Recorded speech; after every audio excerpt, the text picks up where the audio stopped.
টাইটেলটা আবার কন্ট্রোভার্সির কেন্দ্রবিন্দু হয়ে গেছে। টিনা কি বলেছে দাঁড়াও দেখে নি, ভুলে যাই।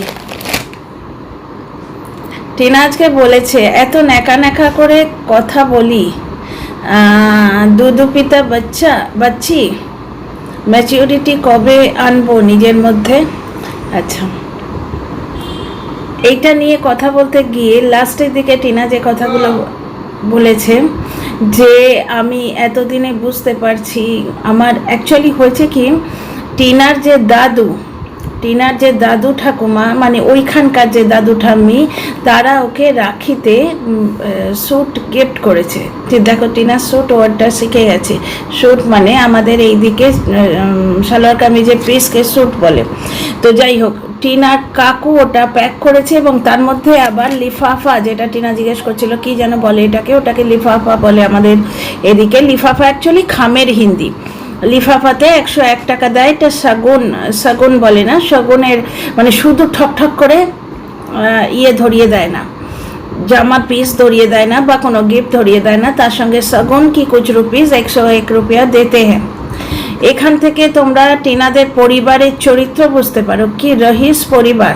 ওদের হয়তো ওই ভিক্ষে চাওয়া, দান পাত্রে ভিক্ষে চাওয়া মার্বেলের বাড়ি নেই, কিন্তু দেখো আজকে রাখিতে টিনা সেই দাদা বৌদি যাদের আয়া বলছিল, এরা যাদের আয়া বলে টিনাকে করছিল, নোংরা করছিল, সেই দাদা বৌদি আজকে সবাই হোল ফ্যামিলি ইনক্লুডিং মিষ্টি বাচ্চা মেয়েটা টিনাকে আজকে উবারে তুলতে এলো, সঙ্গে কাকু ছিলেন, কাকু আনতে গেছেন। এমনি দেখো সেরকম এই যে টুম্পা মণ্ডল, সোনিয়া ঘোষ, এরাই তো সেদিন বড্ড বেশি বদতমিজি করেছিল, বেশি পেছন পাকামি করছিল যে দ্বারকাতে সার্ভেন্ট কোয়ার্টার থাকেই। আজকে প্রমাণিত হয়ে গেল তো টিনা সার্ভেন্ট কিনা। আজকে একটা জিনিস দেখো, যদি টুম্পা মণ্ডল বলছে আমাদের ওয়াশিং মেশিন আছে কিন্তু আমরা কাজের লোককে দিই না, তাহলে ওদের যা মেন্টালিটি, ওই রকম মেন্টালিটির মালিক হলে কি করতো? ওলা উবের টিনা নিজের পয়সায় করছে, ওলা বুক করেছে বোধহয় বা উবার করেছে, কিছু একটা করেছে, ও গাড়ি করে চলে আসবে, সেখানে কাকুকে পাঠাতো দাদু ঠাম্মি বদার করতো কি। আর এদিকে দেখো দাদার পরিবারের সপরিবারে বেরিয়ে এলো, মিষ্টি ইনক্লুডিং মিষ্টি, ওকে উবারে তুলে দিতে এলো। শুধু নয়, দাদাকে রাখি পরিয়েছে বলে দাদা গিফট দিয়েছে একটা কিছু, কাল আমাদের দেখাবে। তার মানে টিনার সঙ্গে ওর দাদার বৌদির যে সম্পর্কটা, এটা চাকরানি মালিকের সম্পর্ক লাগছে কি, বরঞ্চ টিনার 18 বছরের টিনা এবং 38 বছরের ওই লোকটা, 38 কি 44 বছরের ওই লোকটা, ওদের সম্পর্কটাকে চাকরানি মালিক মনে হতো। 5 বছরের জীবন সঙ্গিনীকে যে বলতে পারে তাকে দিয়ে ব্লক করানো হতো, তাকে দিয়ে করানো হয়েছে, তার বদলে সে এইসব ভোগ করেছে। ভোগ করার মতো তখন কিচ্ছু ছিল না, কারণ টিনার মুখটা দেখেই তো দানপাত্র এসছিল। তাহলে দেখো টুম্পা মণ্ডল, সোনিয়া ঘোষ কত মিথ্যে কথা বলে এবং কত নোংরা মনের মানুষ এখানে প্রমাণিত হয়ে গেল। টিনা মোটেই এদের কাজের লোক নয়। কাজের লোককে রাখি পড়ালে, কাজের লোককে আমরা জানি টুম্পা মণ্ডল টাইপের যাদের মেন্টালিটি, যারা কাজের লোক বলে ওয়াশিং মেশিন দেয় না, কাজের লোককে রাখি পড়ালে লোকে মানে এক তো কাজের লোকের হাতে পড়বেই না, দ্বিতীয় কথা পড়লে তাকে এইভাবে গিফট দেয়। কাজের লোককে আমাদের এদিকে যেটা করে হোলিতে দেয়, আমিও যেটা দিই হোলিতে দিই আর দিওয়ালিতে দিই। অনেক বাঙালি আছে তারা দিওয়ালির বদলে দুর্গাপুজোয় দেয়, কিন্তু জিনিসটা ওই মেন ফেস্টিভ্যাল আর হোলিতে এখানে দিতে হয়। হোলিটা এখানে একটা বিরাট ফেস্টিভ্যাল। রাখিতে মিষ্টি এইগুলো চলে। কেউ এখানে কাজের লোকরাও প্রচণ্ড স্মার্ট, তারা জানে তারা সম্পর্কের যে দায়রাটা সেটা মেনে চলে। কর্ডিয়াল হবে, আদর করে ডাকবে, বাচ্চাদের আদর করবে, ভাবিজি করে রেসপেক্ট দিয়ে কথা বলবে, কিন্তু তারা তাদের সীমারেখাটা জানে। তারা গায়ে পড়ে ওই রকম আদিক্ষেতা করতে আসেও না, বুঝতে পারছো? তাহলে কাজের লোককে রাখিতে ওইরকম ভালো একটা স্যুট পিস 101 টাকা কেউ দেয়, কাকু গিয়ে আনতে গেল ওকে। প্রথম থেকেই দাদু ঠাম্মি কি সুন্দরভাবে মেয়ের মতো করে গিফট মানে ট্রিট করছে, এই সোনিয়া মণ্ডল আর সোনিয়া ঘোষ আর টুম্পা মণ্ডলের মতো ছোট মেন্টালিটির, ছোট লোক মেন্টালিটির মানুষেরা সেটাই মেনে নিতে পারছে না। এরা শুধু স্বামীর বিছানা আর ওই 2-4টে চত্থাপ্পড়, শাশুড়ির গঞ্জনা সহ্য করে ওই চৌকাটেই পড়ে থাকা, এর বাইরে এদের মানসিক দায়রাটাই নেই। না হলে যে মানুষ, ওই সোনিয়া ঘোষের ভিডিও কমেন্ট আগে পড়েছিলাম, যে মানুষ একটা ফ্ল্যাটে একটা সিস্টেম দেখে বলতে পারে দ্বারকাতে এইরমই হয়, তার শিক্ষার লেভেলটা কত নিচু বুঝতে পারছো? একটা শহরের ক্যারেক্টার একটা ফ্ল্যাট থেকে বোঝা যায়। একটা ফ্ল্যাটে আমরা কত ফ্ল্যাট চেঞ্জ করেছি, কোথাও সার্ভেন্ট কোয়ার্টার আছে, কোথাও এক্সট্রা গেস্ট রুম আছে, কোথাও কিছুই নেই। তো যাই হোক, বাদ দাও ফালতু কথা। আচ্ছা, তাহলে আজকে টিনা ব্লগ থেকে কী পেলাম? তো টিনা যে চাকরানি নয় প্রমাণটা বারবার উঠে আসছে। তারপরে একটা জিনিস দেখো, টিনা বলছে আমার দাদার বাড়িতে এখন যেতে ইচ্ছে করছে না। টিনা বলছে আমার ম্যাচুরিটি এসছে। ওর ম্যাচুরিটি সিরিয়াসলি এসছে? আসেনি, একেবারেই ম্যাচুরিটি আসেনি। তাহলে এইভাবে বলে, ওর দাদা যদি ভিডিও ব্লগ দেখে তাদের খারাপ লাগবে না? তারপরে হয়তো এক্সপ্লেন করলো, কিন্তু ফট করে কি বললো, আমার বর্তমানে আর ওখানে যেতে মন হচ্ছে না। ম্যাচিওর লেডি হলে কি বলতো জানো, আজকে জ্বলনের মতো ধুরন্ধর বা বরবেচুনির মতো খপিস ধুরন্ধর একটা অসভ্য মেন্টালিটির মানুষ হলে কি বলতো, যে আগে কারণটা বলে দিত যে আমার প্রমোশনের ভিডিওগুলো এইখানে করতে সুবিধে, কারণ এখানে ও ইন্ডিভিজুয়াল ঘর পাচ্ছে, চাকরানিকে যেটা কেউ দেয় না, সার্ভেন্ট কোয়ার্টার ওটা নয়, খোলা খুব সুন্দর একটা ঘর। আর দাদার বাড়িতে সম্মান আদর সবই আছে, কিন্তু ছোট ছোট বাচ্চা আছে, একটু বেশি মানে একটা স্পেশাল আলাদা ঘর ওর জন্য অ্যালটেড হতে পারছে না। ওখানে প্রচুর জিনিসপত্রের ঠাসা, 2 সন্তানের মা ওর বৌদি, সেইখানে প্রমোশন শ্যুট করা অসুবিধে হয়ে যাচ্ছে, যেটা এখানেও করতে পারছে। একটা চাকরানি সে নিজের মতো করে অতখানি স্পেয়ার টাইম বার করে বারবার শ্যুট রিশ্যুট করছে, প্রোডাক্টের শ্যুট রিশ্যুট করে চলেছে। তাই হয়, শুনলেই তো কিরম মেন্টালিটি। এই টুম্পা মণ্ডলের কি বলছে যে চাকরানিদের আমরা ওয়াশিং মেশিন দিই না, আমরা কিন্তু আমরা দিই। তো যাই হোক, এবং আমার যে মানে ডোমেস্টিক হেল্পটি আছেন, ওনার অনেক সময় আমাদের যে শারীরিক অসুবিধাগুলো থাকে, মহিলা হলে তারও তো থাকবে। আমি কিন্তু বলি তখন, তোমাকে আজকে আর বসে মপিং করতে হবে না, তুমি আমার যে ডান্ডাটা আছে, যেটা দিয়ে ওই যে বাকেট আর ডান্ডা আছে, ওইটা দিয়ে করো। আর সেও অ্যাডভান্টেজ নেয় না, কিন্তু যেদিন শরীর খারাপ হয় বলি আমি জ্বর আছে বা অন্য কিছু বলি, সেদিন করে। না হলে কিন্তু হাতে বৌদি বলে দিয়েছে, ভাবি বলে দিয়েছে বলে পরের দিন থেকে ওইটাই করতে রইলাম তা নয়, পরের দিন থেকে আবার হাতে যেরকম পোছা দিয়ে করে সেই রকমই করে। তাহলে টিনার ম্যাচুরিটি লেভেল একেবারেই আসেনি। ম্যাচুরিটি লেভেল এলে কন্ট্রোভার্সি জনরাতে ও সেলফ পিটি দেখাতো না। বলছি, অনেক কথাই বলার আছে। Welcome back to my channel my world of words. আমি সৌমি, আমি তোমাদের সবাইকে আমার চ্যানেলে ওয়েলকাম করছি। টিনা বারবার বলছে 25 বছর হয়েছে, আমার বয়স হয়ে গেছে। লোকে এটা নিয়ে খিল্লি করছে, 25 বছরের মেয়ে বয়স্ক মেয়ে, বাচ্চা মেয়ে তো। এখানে মানে 30, 35, 28, 29-এর মহিলারা ঘুরে বেড়াচ্ছে, এখনো বিয়ে হয়নি, বুঝতে পারছো তো? এখানে টিনা 25 বছরের মেয়ে, সে নিজেকে বলছে অনেক বয়স হলো। অ্যাকচুয়ালি ওদের ওখানে 18 বছরের মেয়েদের বিয়ে দিয়ে 20-তে বুড়ি করে দেয়, সেই সুবর্ণলতার যুগের, বুঝতে পারছো? 18 বছরের মেয়ের বিয়ে হবে, সে তার 38 হতে হতে তার নিজেকে 98 বছরের মনে হবে না? ওই একই সংসার, মানে 18 বছর থেকে ঘাঁটাতে তার মনের মধ্যে যে যৌবন, তারপরে তোমার ওই ওটাকে কি বলে টিন এজ, এই ফিলিংগুলো থাকবে কি থাকবে না? তো যাই হোক, ও একটা খুব সুন্দর হালকা কালারের স্যুট পিস পেয়েছে, যেটা ওর পছন্দ হয়েছে। আর এই স্যুট পিসগুলো আমাদের এদিকে এখন উঠেছে, আমারও খুব পছন্দ হচ্ছে। টিনা তো ভিডিও দেখে না, কন্ট্রোভার্সি ভিডিও দেখলে আমি বলতাম যে এখন ট্রেন্ডে আছে ওই যে পাটা, যেটা না মানে যেটা ট্রাউজার আর কি, ওই যে অন্য ধরনের একটা প্রিন্ট, ওটা কিন্তু ওই পালাজো টাইপের, মানে প্যান্ট টাইপের, কোনো চুড়িদার নয়। চুড়িদার করলে একেবারে গাইয়া লাগবে, একদম প্যান্ট টাইপের, খোলা টাইপের, ওইটাই উঠেছে। যা রেডিমেডগুলোতে সেটাই উঠেছে। আমি দুর্গাপুজোতেও নিয়েছিলাম, যেটা বার্থডেতেও আমার এটা এসেছিলো। এখন আবার পা অবধি আর এক ধরনের উঠে গেছে, সেইটা এসছে অ্যানিভার্সারিতে যেটা পেলাম। মানে হাজবেন্ড দিল আর কি। তো যাই হোক, তো ওইভাবে বানালে খুব সুন্দর লাগবে।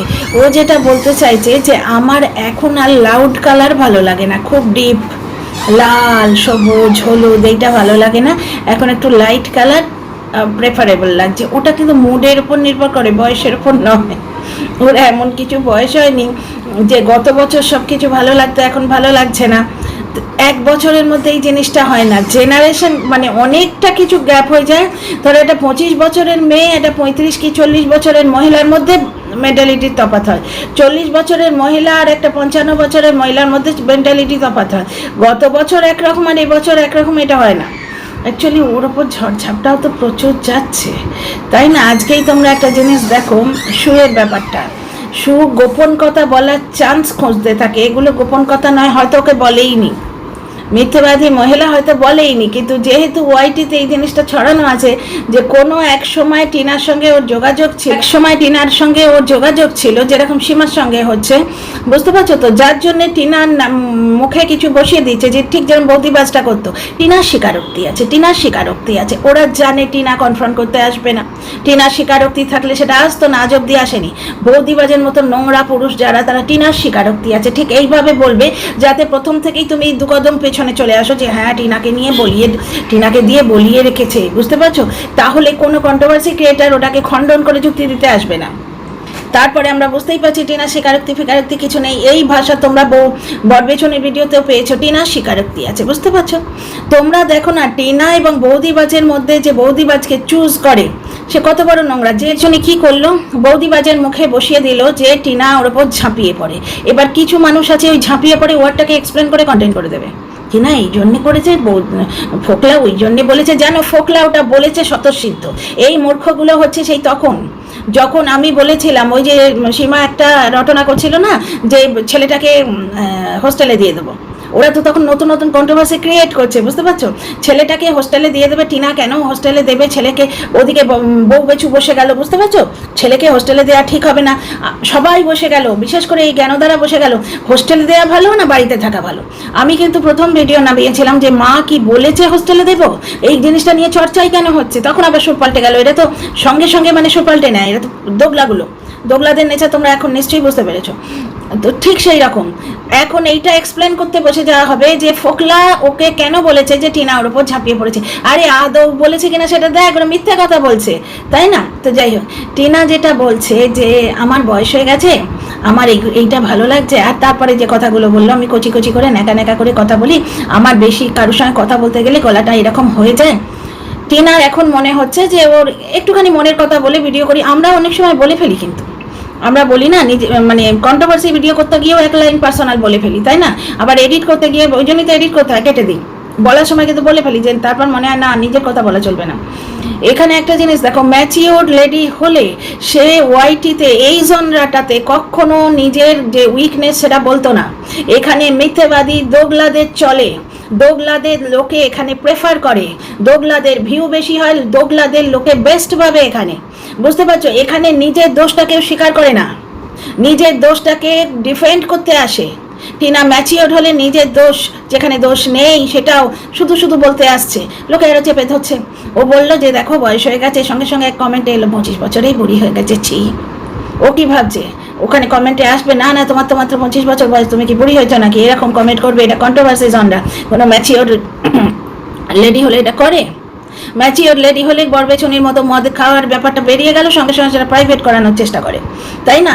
এখানে লোকের নিজেরা এই পার্সেল এসছে, দেখো ওই আমি একটু আগে একটা চাউমিনের শর্ট ছেড়েছি, রোজ তারা নিজেরা কিনবে, কিন্তু টিনার ওই দুটো 100 টাকার নাইটি, 10 টাকার গামছা বা 10 টাকার একটুখানি আইসক্রিম খাওয়া, এই নিয়ে টিনাকে খোঁটা দেবে যে টিনা পয়সা প্রচুর খরচা করেছে। ওতে কিছু হয় না, ও পয়সা খরচ করেছে মানে কি, ও যে ভূত যেগুলো করেছে ও সেইগুলোর কথা বলছে। ছেলে পেলো না, ছেলের জন্য প্রচুর টাকা খরচা করলো, দোগলারা বকের থেকে কন্টেন্ট নিয়ে বককে সাপোর্ট করলো, মানে সেখানেও টিনার ক্ষতি করলো। তারা তখন যদি ওই কন্টেন্টের লোভটা না করে দেখাতো, চোখে আঙুল দিয়ে দেখাতো যে কই কাজ তো কিছু হচ্ছে না দাদা, তাকে জিজ্ঞেস করতো না, সে তো কন্টেন্ট দেবে, বুঝতে পারছো? প্রথমেই প্রতিবাদ করেছিলাম, কারণ টিনাকে বারবার ফাঁসিয়ে দেওয়া হচ্ছিল, ব্লগারকে দিয়ে দেখানো হচ্ছে, ব্লগারকে দিয়ে বলানো হচ্ছে, বক পেছন থেকে খেলছে, বককে আজকে কে ধরবে, সবাই টিনাকে কেমন মা বলছে, ওর কত পয়সা ছেলের জন্য গেল দেখো, ফোকলা কত পয়সা মেরে দিল দেখো। সেখানে ফোকলা কিছু কথা বলে রেখেছে, দিনের পর দিন সেই কথাগুলো নিয়ে এরা আলোচনা করছে। ফোকলা বলে রেখেছে যে টিনা নাকি বলেছে বেচারা মেয়ের সমান বাড়িও তৈরি করবে ফোকলার বাড়িতে, এটা টিনা আদৌ বলেনি। কি বলেছে কিনা কোনো গ্যারান্টি আছে? ফোকলা বলেছে। বাট ফোকলা কি যুধিষ্ঠির? ফোকলা তো এই টিনার মানে বাবা তাকে ত্যায্য কন্যা করেছিল এটা বলেছিল, পরে কি প্রমাণিত হলো? আদৌ ত্যায্য কন্যা করেনি, শুধু লিগাল দিকটা একটা নিজের হাতে হাতিয়ার রেখেছে। ও তো মিথ্যেবাদী, ও তো অর্ধেক কথা, সব কথাই মিথ্যে বলে। সুতরাং যাই হোক, সু এই ফাঁকে এলো যে টিনার মুখে কিছু কথা বসিয়ে বলে দিয়ে এরম করে ভিডিও করে ভিউ কামাতে, মিথ্যে কথাগুলো বলে গেছে। ও জানে, এই সমস্ত ধুরন্ধর ধান্দাবাজ মহিলারা জানে ওয়াইটির মার্কেটে একটা কথা ছেড়ে দিলেই হলো, কারণ এখানে সত্য মিথ্যে কেউ জাজ করে না, এখানে দুটো কথা বলে ভিউ কামানো, যা হোক কিছু বলো, বাস 2K 3K ভিউ হলেই হলো, আমার তো টাকাটা ম্যাটার করে, তাই না? কন্ট্রোভার্সি ক্রিয়েটাররা এটাই ভাবে। তো সু একটা মিথ্যে কথা চালিয়ে দিল এবং এরা এখন বসে যাবে যে টিনা ফোকলার গায়ে ঝাঁপিয়েছে না ফোকলা টিনার গায়ে ঝাঁপিয়েছে, এই নিয়ে। তো টিনা এখানে একটা জিনিস বললো যে ওই টাকা পয়সার কথাটা, ওটা নিজেরা যখন হাজারবার এই পার্সেল এসছে তখন তাদের মনে হয় না যে একটি মেয়ে যে 5 বছর একদম ভুবক্ষর মতো ছিল, মানে 2 হাতে রোজগার করতো, একটা দানা পানি হাতে পেতো না, সেই মেয়েটার একটু মানসিক ইচ্ছে থাকতে পারে, সে একেবারে কচি মেয়ে। বুড়ো দামড়িগুলো কন্ট্রোভার্সি ক্রিয়েটারগুলো যখন ভিউ হয় পয়সা পায় তখন রোজ রোজ পার্সেল আনবক্সিং করছে, বুঝতে পারছো? কিন্তু টিনা করলে তাকে জ্ঞান দিতে যায়। ব্যাপারটা হচ্ছে একটু চাউমিন, একটু বিরিয়ানি, একটু আইসক্রিম, এতে কিছু হয় না, এগুলো ছোট লোক মেন্টালিটি প্রমাণ। ওইটুকু টাকাতে কিছু হয় না, ওই আইসক্রিম আর চাউমিন আর ওইটাতে কতটুকু খরচা হয়েছে। আজকে এদিকে ওদিকে বেড়াতে যাওয়া সব মিলে ম্যাক্সিমাম 20,000 ধরতে পারি, কিন্তু লামসাম টাকা কে মেরেছে? ফোকলা দেখো না 2,09,000 টাকা নিয়ে বসে আছে। একে ওকে টাকা যে বিলিয়ে দেয়া ব্যাপারটা, এইটাকে ও মেন করতে চাইছে। টাকা খরচার কথা বলেনি, এই তো সেদিন পার্ক আনালো, আইসক্রিম আনালো, তারপর কি সুন্দর একটা নাইট স্যুট পরে আছে, মিশো থেকে নিয়ে এসছে। ওর পরিস্থিতিটা বিচার করতে হবে। আজকে ও জমি কিনতে গেছিল, তখন আমি কন্ট্যাক্টে ছিলাম, আমার সঙ্গে কথা হয়েছিল, আমি প্রচণ্ড প্রেশার দিয়েছিলাম, মাগো জমিটা কেন? ও বললো যে প্রধান দাদুর সঙ্গে আমার কথা হয়ে গেছে, সামান্য একটু আউট অফ বাজেট আছে, ওটার দাদু কথা বলে ঠিক করে দেবে, ওকে জমিটা কিনতে দেওয়া হয়নি। আমি পার্সোনালি জানি বলে বলছি, টিনার পক্ষে কোনো জিনিস করবো বললেই কি হতো, ওই টাকাটা তুই এই করবি, দে না আমায়, দে না। তোমরা বুঝতে তো সবই পারছো, কতটা টাকা তোর কাছে আছে, তোমরা দে দে আমায় দে, বুঝতে পারছো? টিনা কি করতে পেরেছে? ও নিজের ইচ্ছে কিছু করতে পেরেছে? কোনো বাড়িতে এমন গল্প, এমন মিমস তোমরা দেখোনি যে স্যালারির টাকা থাপ্পড় মেরে কেড়ে নেয়? এই তো একটা মিমস দেখছিলাম, মেয়েদের এইটা একটা প্রবলেম, কারণ মেয়েদের মাথার উপর ছাদ লাগে এবং গায়ের জোরটা কম, বুঝতে পারছো তো? তো টিনার গায়ে দোষ লাগানো খুব সোজা, ও এটা করেনি, ও ওটা করেনি, ওকে যে করতে দেয়া হয়নি সেটা সে কেউ বুঝবে না। আচ্ছা, আরেকটা জিনিস হচ্ছে যেটা ও বললো যে কচি কচি করে কথাবার্তা, একটা কমেন্ট আমি এই জন্মে ভুলবো না। সে বলছে টিনার বাবাকে দেখলেই টিনার গলাটা সেই হয়ে যায়। কি নোংরা না এরা! ওর গলাটাই আধো আধো। আমি টিনার সঙ্গে কথা বলেছি, কি মিষ্টি গলা, মানে গলা শুনলে আদর করতে ইচ্ছে করে, এত ওর মিষ্টি গলা। এবং ওর সঙ্গে যারা কথা বলেছে তারা সবাই জানে, টিনা বললো একটা জায়গায় যে আমার গলাটাই এইরকম। ও যে কেন এই কথাগুলো বলতে আসে, এই কথাগুলো শুনে তোমাদের মনে হয় মেন্টাল ম্যাচুরিটি আসছে? কিচ্ছু আসেনি। জিনিসপত্র কেনা, অল্প টুকটাক করে কেনা, ওটা ওর শখ এবং চলছে, চলবে, চলুক, ওটুকু চলে, বুঝতে পারছো? ওটুকু চলে। যাদের সব আছে, বাড়ি গাড়ি জামা কাপড় সব আছে, তবু 10টা জামা 10টা নাইটি কিনতে লাগে, হাতে পয়সা আছে, আমি রোজগার করছি, কার বাপের কি কে বলবে? কিন্তু ড্রাইভারের মেয়ে কিনলেই তখন চোখটাটায় না। আচ্ছা, একটা কমেন্ট পড়ার বড় ইচ্ছে ছিল, এই ভিডিওতে বোধহয় হবে না, চলো স্পিড বাড়িয়ে দেবো। একটা কমেন্ট শোনো, শুনলে তোমরা বুঝতে পারবে মানুষের মানসিকতা। এটা লিখছে, আজকাল প্রচুর ফেক আইডি হয়েছে তো, 3টে আইডি, ধরো পিবি একটা আইডি হলো, এইরকম 1000 আইডি হয়েছে তো। এই আইডিটা হচ্ছে আরবি। জলনদীপদের বাড়ি থেকে বেরিয়ে আসতে তোমার বাবা মা তোমাকে সাহায্য করেছিল। কোনো বাড়ির মেয়ে যদি বলে মা আমাকে নিয়ে যাও, আমায় পুড়িয়ে মারা প্ল্যান হচ্ছে, সে বাবা মা যাবে না, ঠিক আছে? তো এখন তোমার বাবা মা তোমার দায়িত্ব নিচ্ছে না কেন? ব্যাপারটা হচ্ছে বাবা মা দায়িত্ব নিচ্ছে না, একে কে বললো? এই সব জানতা মহিলাকে কে বললো? ওর মা আসতে দিতে চায়নি, ওর মা আসতে দিতে চায়নি বলে ব্লগে সেটা এভিডেন্ট হয়ে গেছিল, কত ঝামেলা হয়েছিল, ওর মা কান্নাকাটিও করেছিল। ওর মা মোটেই চায়নি ওর টিনা এখানে আসুক, এবং টিনা চলে এসছে, তারপর থেকে রাগ করে হয়তো ওর বাবা তো বাড়িই আসে না, বুঝতে পারছো? তারপরে আজ এর বাড়ি কাল এর বাড়ি করে বেড়াচ্ছ, স্থায়ী জীবন নেই। দেখো ভাই, তোমার জীবনের স্থায়িত্বের যে সংজ্ঞা অন্য মানুষের জীবনের স্থায়িত্বের সংজ্ঞাটা এক নাও হতে পারে। যাদের ট্যুরের জব, এখানে 2 বছর ওখানে 3 বছর সেখানে 4 বছর, তাদের কি বলবে তোমরা? আজকে স্বামীর মুখে লাথি খেয়েও, স্বামী মুখে লাথি মারছে, বাপ মা তুলে গাল দিচ্ছে না, শাশুড়ি ড্যাশবেটি বলে ডাকছে, হাত মোচড়ে টাকা নিয়ে নিচ্ছে, করেও তো 5 বছর ছিল। তারা যদি বার করে দেয়, সে মেয়েটাকে মানে নিজের মতো করে বাঁচতে দিতে এরা রাজি নয়। স্থায়ী জীবন মানে কি? সম্মানের জীবন, আত্মসম্মান খুইয়ে থাকার থেকে, মানে থাকা নরকবাসের সমান। আত্মসম্মান খুইয়ে স্বামীর বাড়ি পড়ে থাকার থেকে নিজের পায়ে দাঁড়ানো অনেক ভালো। তারপরে বলছে, তোমার বাবা মা ওই সময় যদি তোমায় বলতো যতই অসুবিধে হোক ওদের বাড়িতেই তোমায় সারা জীবন থাকতে হবে, তাহলে এই দুর্দশা তোমার হতো না। এটাতে পড়েছে 160টা লাইক পড়েছে। প্রথম কথা, দুর্দশা তো হয়নি। সে দিব্যি প্রমোশন করছে, কাঁড়ি টাকা রোজগার করছে, নিজের পায়ে দাঁড়িয়ে আছে, এবং তার ব্লগে তুমি গিয়ে কমেন্ট করছো, মানে সে তোমার থেকে বেশি প্রতিষ্ঠিত। সে আজকে সোশ্যাল মিডিয়া স্টার, আর তুমি কি করেছো? তোমার স্থায়ী জীবন নিয়ে তুমি কি করে নিলে? কি ছেড়ে নিলে? দুর্দশা তার হয়নি। দ্বিতীয় কথা, যেখানে, প্লিজ ইগনোর, আমি ভিডিও করতে বসলেই এই আওয়াজগুলো কেন হয় জানি না। যেখানে বাবা মা দেখছে মেয়ের জীবন বিপন্ন হচ্ছে, তার শাশুড়ি বলছে ঝুলিয়ে দে, গ্যাসে মুখ দিয়ে দেবো, সেখানে সে কন্যা সন্তান বলে তার বাবা মা তাকে হেল্প করবে না? এই মেন্টালিটির জন্যেই দিনের পর দিন মেয়েরা পুড়ে মরে, তবু বাবা মাকে কিছু জানায় না। বধূ নির্যাতন জিনিসটা এত পাত্তা পেয়েছে আমাদের সমাজে এই মেন্টালিটির জন্যেই। কারণ শ্বশুর শাশুড়ি ধরেই নেয় বিয়ে হয়ে গেছে, বাবা মা পাশে দাঁড়াবে না। এ যদি মহিলা হয়, মহিলাই তো মনে হচ্ছে, এই মহিলা হলে দেখো, তার মানে এর বাড়িতে কোনো রকম ভগবান না করুন যদি কোনো দুর্দশা হয়, এ বলবে তুই পুড়ে মর, তোর শাশুড়ি মারুক তোকে, তোকে বর মারুক, তোর শ্বশুর মারুক, তোর পুরো শ্বশুর বাড়ি তোকে মেরে ফেলে দিক, কিন্তু তুই বাপের বাড়ি আসবি না। এই মেন্টালিটিটা কি গ্রহণযোগ্য? এইটাই তো ওরা ভেবেছিল, জলনদীপও এইটাই ভেবেছিল, যে টিনাকে অপমান করব, টিনাকে অত্যাচার করব, তাকে দিয়ে রোজগার করাবো, হাত মোছের টাকা নেব, তার সম্বন্ধেই বাজে কথা বলবো। ছেলে কেড়ে নেওয়ার নাটকটা যখন করেছিল, তখন টিনাকে শাশুড়ির সঙ্গে বঞ্চে না এটা দেখিয়েছিল, বাচ্চাটাকে মায়ের থেকে 15 দিন দূর রেখেছিল। আজকে তোমরাই বলো, ওই শ্বশুর বাড়িতে চাকরানি হয়ে পড়ে থাকা থেকে টিনা অনেক ভালো নেই? তারপরে এখানে বলছে, তাহলে তোমারই দুর্দশা হতো না, তুমি ভুল করেছিলে, তোমার বাবা মা তোমাকে সাপোর্ট করা উচিত হয়নি। বৌদিবাজের ব্যাপারটা টিনা ভুল করেছিল এবং সেক্ষেত্রে বাবা মা ওকে সাপোর্ট করেনি, কিন্তু বাড়িতে কেন থাকতে দিয়েছে, এটাই এর প্রবলেম। সমস্ত নারী নির্যাতনের মূল কিন্তু এই মেন্টালিটি, যে কন্যা সন্তান মানে তাকে পিঠে তুলসী পাতা দিয়ে উৎসর্গ করে দাও, তারপর তুই মরলি বাঁচলি ভাঁড়মে যা, ওই শ্বশুর বাড়িতেই তো মানে জন্ম কর্ম, শ্বশুর বাড়ির লোকেরা যা খুশি তাই করবে। যেটা জলনদীপ সেদিন লাইভে বলছিল, সংসার ধর্ম বড় ধর্ম, যেন সংসার ধর্ম মানে পালন করার দায়িত্ব শুধু মেয়েদের, পুরুষদের কোনো দায়িত্বই নেই। তাও টিনার বাবা চেষ্টা করেছিল, টিনার বাবা মিলিয়ে দিতে গেছিল, কিন্তু ওরা ততক্ষণে দানপাত্র দেখে ফেলেছে। ওরা দেখেছে আমার স্ত্রীর কাঁচা বয়সের ভুলটাকে বেঁচে আমি খাবো, বুঝতে পারছো? তো যাই হোক, ভিডিওটা অনেক বড় হয়ে গেল, একটু স্পিড বাড়িয়ে দেবো। আর কিছু বলছি না, বলার কথা আমার অনেক আছে। আর টিনার ওই জমির ব্যাপারটা, ওটা টিনা চেয়েছিল, ওকে করতে দেওয়া হয়নি। এরকম অনেক জিনিস আছে টিনা চেয়েছিল, তাকে করতে দেওয়া হয়নি। যারা মানে যারা মানুষ এখানে দর্শক, যারা মানুষের পর্যায়ে পড়ে দর্শক, তারা বুঝছে। See in the next video. সবাই খুব ভালো থেকো, ভালো লাগলে লাইক শেয়ার সাবস্ক্রাইব।